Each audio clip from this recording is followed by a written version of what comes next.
Shalom, when the start of souls by giving no praise to Yahweh, Ba'ashem, Yahushua, Ba'ashem, Kadash, double honors to the apostle of Great Millstone, and honors to you brothers doing the work of the Most High in truth and in sincerity.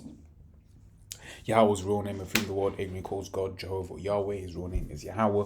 Son's true name is Yahweh Shai. And when we pray Yahweh, Ba'ashem, Yahushua, but meaning in, meaning then Sham, meaning names Yahweh in the name of Yahweh Shai. Real quick, not really got a lesson. I'm just going to see where the Spirit leads. But kind of, had this precept, this idea, coming from, just, do my prophets no harm, because this is it. They, when people hear us speak, right, they think that we're speaking, right? So we can start off there. It says 2 Ezra's 15:1. It says, "Behold, speak thou in the ears of my people the words of prophecy, which I will put in thy mouth, saith Yahweh." Right? So when we're speaking, we're speaking the will of the Lord, right? See what other precepts we have here, right? That's why, for instance, it's, we come in the thing of like, what will, when we come to the camp, we just, send out the prayer, guard our mouths, and, whenever we do these videos as well, such that the Lord can, guide us in where he wants the Spirit to lead ultimately, which is why you see it week in, week out. As an example, the Apostle Paul, like, look, I've got this list, right? And then like 5 minutes later, like, they're not even looking at the list anymore, because what does the scripture say, right? Right, this is John 3:8. It says, "The wind bloweth where it listeth, and thou hearest the sound thereof, but canst not tell whence it cometh and whither it goeth. So is everyone of the Spirit, born of the Spirit."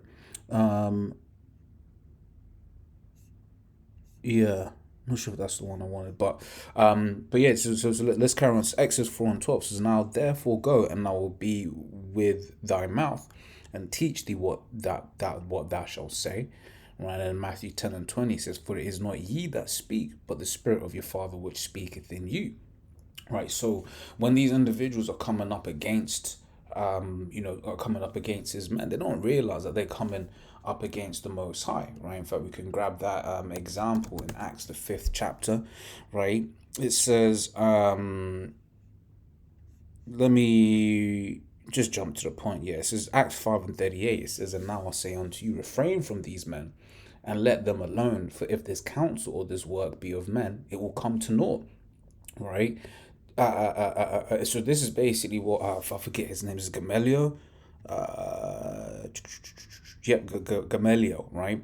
So basically, you had the people in the council was like, "Oh, this, and they're saying this, they're saying that, etc., etc., etc." And Gamaliel was like, "Look, man, I wouldn't be saying anything if I were you," right? And then he gave an example of like, or you read from 33 onwards, right? If I'll just read into it, because it's not a lot. I thought it was a lot longer than that, right? It says, Acts 5:33. "So when they heard that, they were cut to the heart and took counsel to slay them." And when you look at how people treat, Great Millstone, that's all that seems to be the case. People, wanna come up and do us harm. Right, but through the Spirit, that kind of shows us that we're speaking the right thing, right? We're doing the right thing through the Spirit and power of the Most High. And that's why they're getting cut. It's Hebrews 4:12. "So the word of the Most High is quick and powerful, and sharper than any two-edged sword, piercing even to the dividing asunder of soul and spirit, and of the joints and marrow, and is a discerner of the thoughts and intents of the heart." So when people are hearing us talk and they're getting cut, right? They're getting cut because their deeds evil, right? Right. This is John 3:19. 18 says, "He that believeth on him is not condemned, but he that believeth not is condemned already, because he hath not believed in the name of the only begotten Son of the Most High." Right, and this is the condemnation, that light is come into the world, right, and men love darkness rather than light, because their deeds were evil, right? And that's it. When you're, seeing what's happening in this world, majority of people are evil. Right, I was giving the example the other day, right, when I was just on my way to work. Right, I'm on the public transit system. Right, I'm just looking at people. I'm like, yo, these people are freaks. Right, because you can see them in their work attire, but deep down, they're freaks. So coming back, when we're reading Hebrews 4:12, that's why when we speak, they're getting cut, right, because their deeds were evil, right? And what does it say in Galatians 4 and 6? Right, it says 4 and 16 says, "Am I therefore become your enemy because I tell you the truth?" Okay, so people get offended by what it is that we're saying. But once again, as we just read in a few of these precepts, right, that we are when we speak, right, we're speaking the words of the Most High. Okay, so continuing on, it's Acts 5 and 34. It says, "Then stood there up one in the council, a Pharisee, named Gamaliel, a doctor of the law, had in reputation among all the people, and commanded to put the apostles forth a little space, and said unto them," man, this is the thing about Israel, man. Our people, they like, you know, hearing someone of esteem, right? But that's why when you read the scriptures, let's load a few up. This is Sirach 13:23, and let's also load up First Corinthians, the second chapter, right? It's the first chapter, isn't it? Right. Let me find it.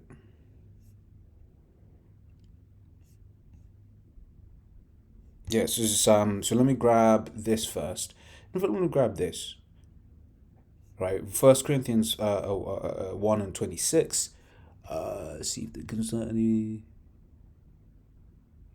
Yep, so 1 and 26. For ye see your calling, brethren, how that not many wise men after the flesh, and that's the key thing, right? Wise men after the flesh, right? Because and that's one of the things that bugs people out when they see, the men of the Lord out there on the streets, right? They get bugged out because they're coming in thinking, oh, look at the way they're dressed, look at the their use, because brothers, we speak the way we speak.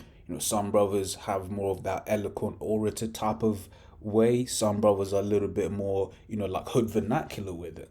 Okay, but then when it comes to things of the spirit, hey, the Lord is dealing with us. Lords will be of the elect.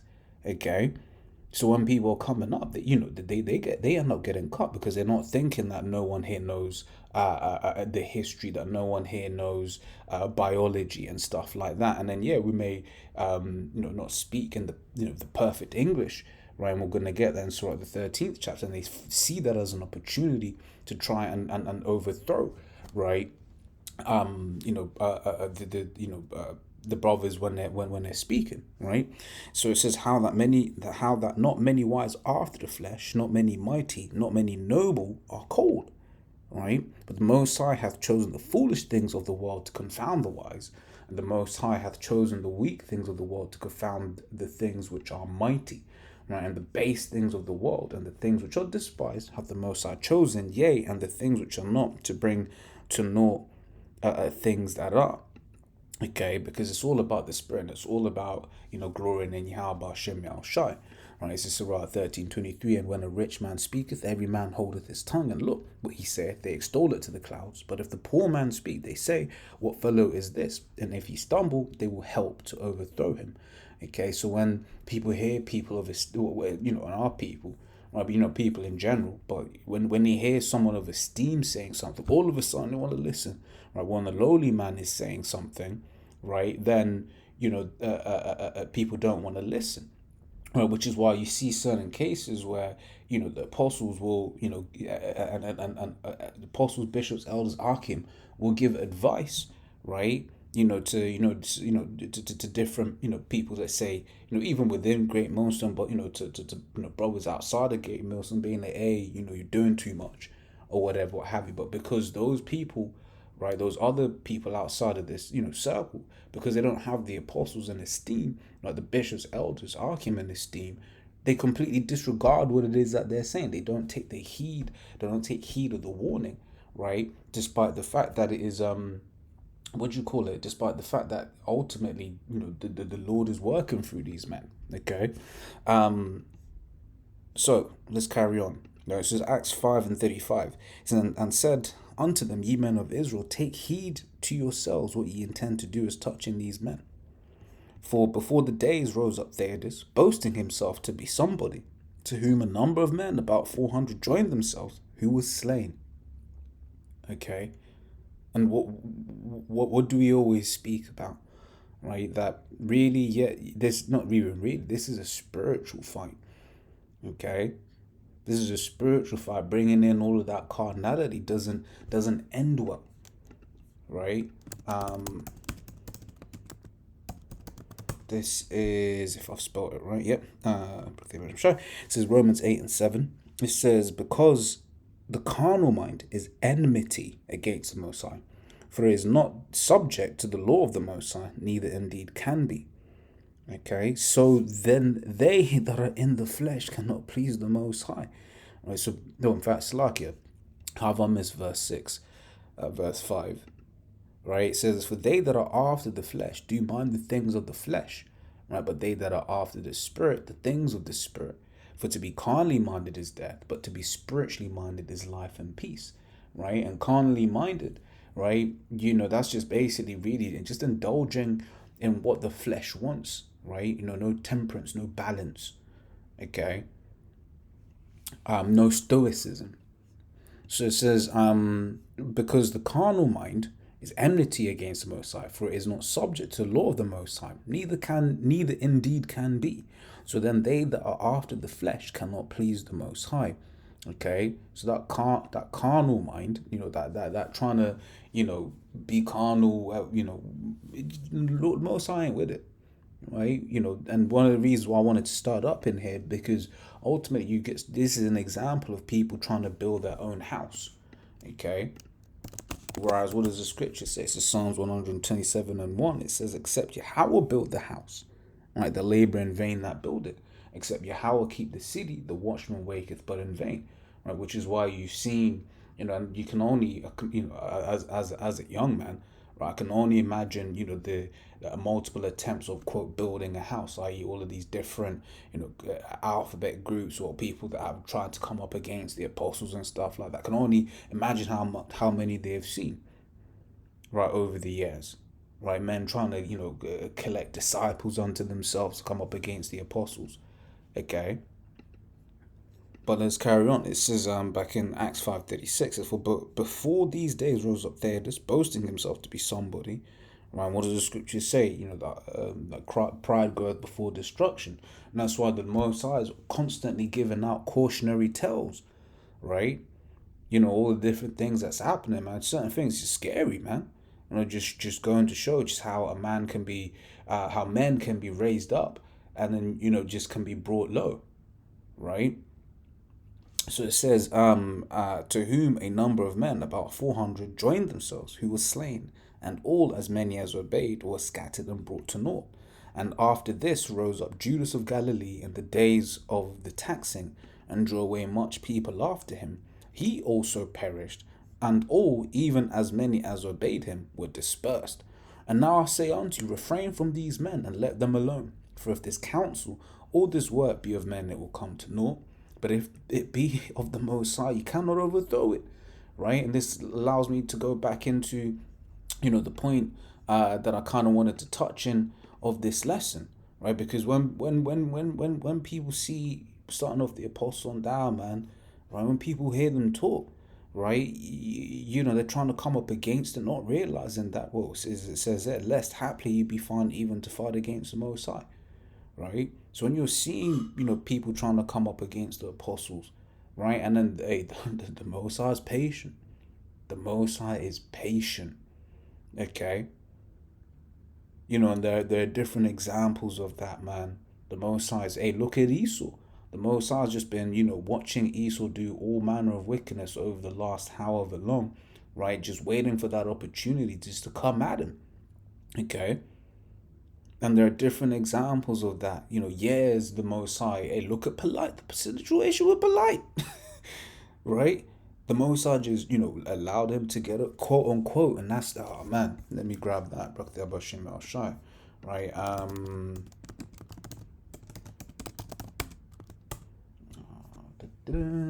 come on. Oh, that's in Ecclesiastes, so I forget. It's a sentence. Yeah, Ecclesiastes 8:11. It says, because sentence against an evil work is not executed speedily, therefore the heart of the sons of men is fully set in them to do evil. Okay, so because the judgment ain't coming straight away, it's like yeah, yeah, that's right. I've been got to get away with it, but it's just like, nah, the Lord's long suffering. Okay, let's see what precepts we have here. Should I preview that? Yeah, this is a Ecclesiastes, also known as Sirach, right? 5 and 3. It says, "And say not, who shall control me for my works? The Lord will surely revenge thy pride." Right? Say not, I have sinned, and what harm? Oh man, oh man, man. It says, "Say not, I have sinned, and what harm hath happened unto me?" Right? And that's a scary thought, man. That's a demon. That's a demon, right? And I'll put man's that demon. You need to try being like, yeah, you just do that. What happened? And it's not one thing we should always remember is the Lord will kill you. Okay, let's never forget that the Lord will kill you.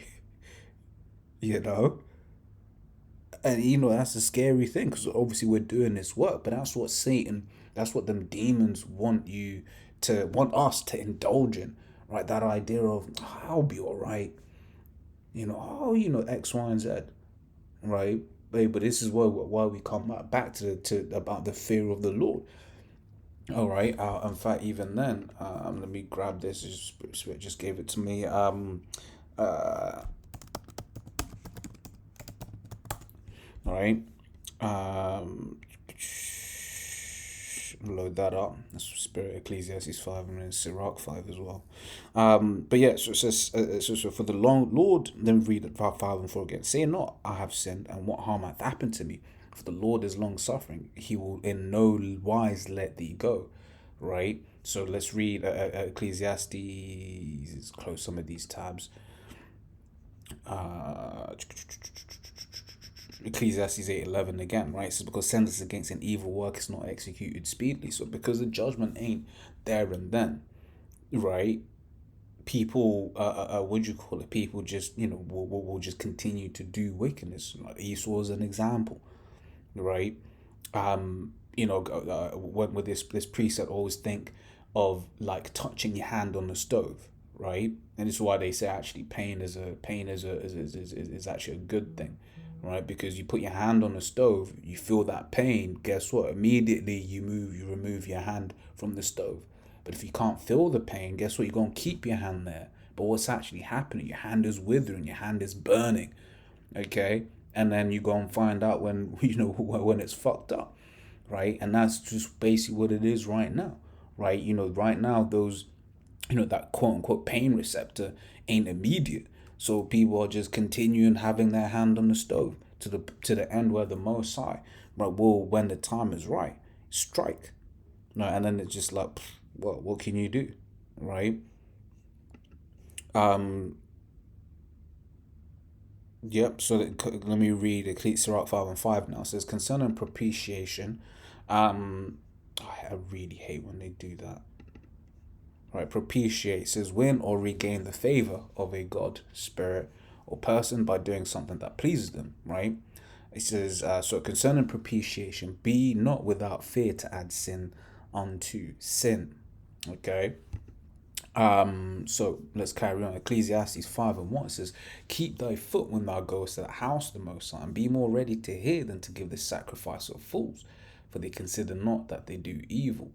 And that's it, man. The amount of people that have come up against the apostles, their teachers before them, right? Here it is. It will be someone that's never met, High Priest Arya, King Marsha, right? Elder Abba Bivens, all of the men that the Lord used, right, for the furthering of this truth.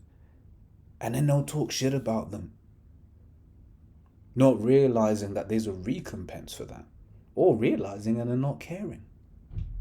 Okay, which is a fearful thing, right? So let's grab this. Let's see, what does it say. This is Esau's, once again. Esau's an example of this, right? Psalm 50 and 21. These things of Ecclesiastes 8 and 11, right? It says, Psalm 50 and 21 says, "These things hast thou done, and I kept silence. Thou though thou thoughtest that I was altogether such an one as thyself, but I'll reprove thee and set them in order before thine eyes, right? So because of the Most High ain't gotten Esau, right? He's just been doing what he was doing, thinking that the Most High is with him, not realizing that there is a recompense for touching the Most High's anointed, right? For talking and what do you call it? Um, for talking against his men, right? For basically wishing evil upon his men, okay? And that's just what it is. So I'll end with the precept that we started off with. This is Psalms 105:14. It says, "He suffered no man to do them wrong, yea, he reproved kings for their sakes, saying, touch not mine anointed, and do my prophets no harm." Okay, so when you're slandering the men of the Lord, right, accusing them of things which in this world is considered heinous, okay, kind of thing where it's just like, yeah, once again, it's because things considered in this world, heinous and abhorrent. Okay, when you're doing all of that, them false accusations, right? Not giving respect, right? Not giving double honors, right, to the men that have labored, right? You think about all of the different pain that brothers be going through, whether it be health issues, whether it be losing family members, right? Whether physically or just they weren't with it because of the truth, or losing wives, or job opportunities, or whatever it is. And then you just think the apostles have been going through that for like 40 years plus, 30, 40 years plus. That's something worthy, of double honors in the cold, right? In the blazing heat. Okay. So as always, Lord, I was edifying. Till next time we say Shalom.